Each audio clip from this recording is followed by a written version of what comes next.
আসসালামু আলাইকুম। শুভেচ্ছা নিন দর্শনা ইঞ্জিনিয়ারিং অংশের পক্ষ থেকে। আজকে আপনাদের দেখা চলেছি আগাছা পরিষ্কার করার নিড়ানি। এই নিড়ানিটি ব্যবহার করতে পারবেন যে কোনো ফুলের বাগান, ফলের বাগান, এছাড়া যাদের ছাদ বাগান রয়েছে তারা কিন্তু খুব সহজে এই নিড়ানিটি ব্যবহার করতে পারবেন। এখানে কিন্তু একটি হাতল সংযোগ করলে আপনারা যে কোনো জমিতে আগাছা পরিষ্কার করার জন্য সবথেকে বেস্ট একটি নিড়ানি হলো এটি।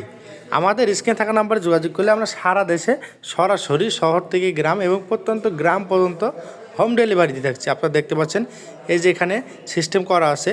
আপনারা চাইলে হাতল, লাঠি, বাঁশ একটা সংযোগ দিলেই কিন্তু এটি অনায়াসে ব্যবহারের জন্য উপযোগী। ভিডিওটি ভালো লাগলে বেশি বেশি লাইক, কমেন্ট, শেয়ার করতে ভুলবেন না। আর এইরকম কৃষিভিত্তিক ভিডিও পেতে আমাদের চ্যানেলকে সাবস্ক্রাইব ও পেজকে ফলো দিয়ে আমাদের পাশে থাকবেন। দেখা হবে নতুন কোনো পর্বে নতুন কোনো ভিডিও নিয়ে। যারা আমাদের চ্যানেলকে নতুন দেখছেন লাইক, কমেন্ট এবং শেয়ার করতে ভুলবেন না। ধন্যবাদ সকলকে। দেখা হবে নতুন কোনো পর্বে।